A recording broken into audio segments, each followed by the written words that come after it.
Houston, Texans, Houston. Texans. Awesome. So today what we're going to talk about is a little bit about one of my favorite NFL teams, the Houston Texans, and we're going to talk about the city of Houston's favorite Texan, J.J. Watt. Now, J.J. has had a huge impact on the city of Houston, the state of Texas, like no other. He proves time and time again his skills on the field as an athlete and in society as a philanthropist and as a leader. And, you know, beyond this, beyond his excellent leadership qualities, you know, his excellence as an individual starts with his athleticism. You know, J.J. Watt is a guy who proves time and time again to be a fantastic athlete. He's going into his 8th season in the NFL, and he's got over 90 career sacks. And if you look at him, he's still a huge defensive force. You look at ESPN's stat books, and last season he had 16 and a half sacks on the season, which actually put him second behind LA's Aaron Donald, which is huge. He's 30 years old, and he's still making moves like that. And, you know, Aaron Donald's a guy who's 2 or 3 years younger than him, and he's still, you know, just right there behind him chugging along. And then, you know, he repeatedly proves this incredible athleticism of his. He's had 5 Pro Bowl selections in his 8-year career, and he's also been selected to the NFL First Team All-Pro team 5 times in his career, both of which he got in this past season in 2018.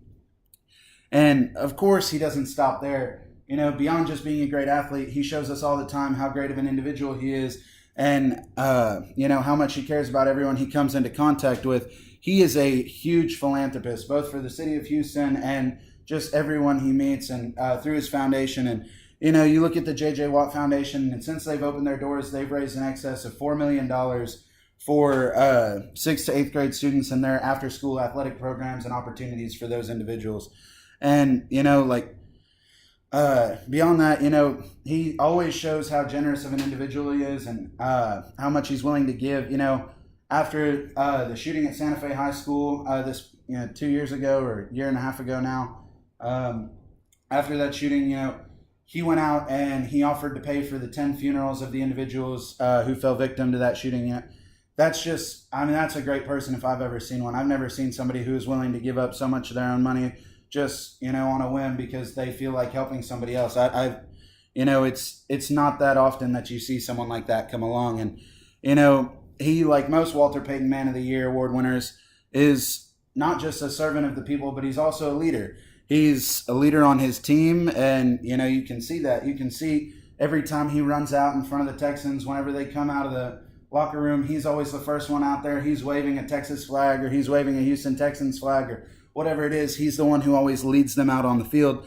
But, you know, he's also a leader in the city of Houston. He was one of the first people to take action after the Hurricane Harvey tragedy, after that issue came up.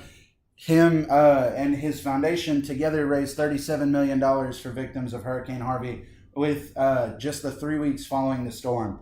You know, he's somebody who goes out there and he takes charge, and he's going to make something like that happen.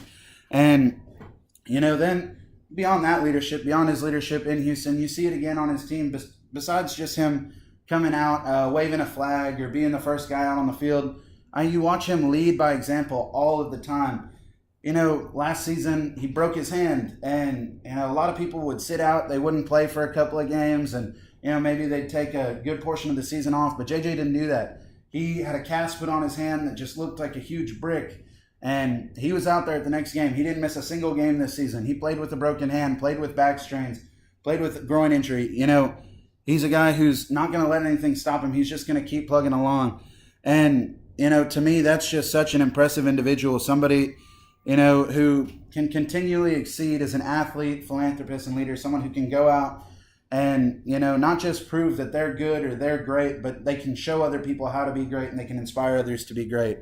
And so, you know, I hope that in your daily life you can find that passion and drive that can make you into an individual who goes out to be the best you possible, like JJ does every day. And, you know, just like to, you know, say all of this in tribute to one of the greatest leaders of our generation, Mr. J.J. Watt. Now, with that in mind, I'm open to questions. I have a question. He does a lot for Houston. Is he from Texas, or where is he from? So he's not from Texas. He's actually from a small town in Wisconsin. That's where him and his brothers and his family grew up. They played college football for the University of Wisconsin, and then him and his 3 brothers, who are actually all NFL players, just kind of ended up in different places based off where they were drafted. They're also with their home team. JJ's with Houston, Derek is with the Chargers, and TJ is with Pittsburgh. And so they all just kind of ended up in the places where they're at, but they all fell in love with the cities that adopted them. Is JJ Watt, his foundation that he has, will it stay in past the time that he is a Perpetuity. football player? Yeah, so that's a really good question. So organizations like that, it tends to be the requirement of a lot of NFL teams that players keep a foundation going, keep some kind of charity that they sponsor while they're active in the NFL. But J.J. Watt's expressed his intent to keep this going beyond his years in the NFL, and that's something that I don't see him ever not following through with because of all the things he's done. He's proven himself to be somebody who's going to follow through with that and keep it going in perpetuity. Thank you.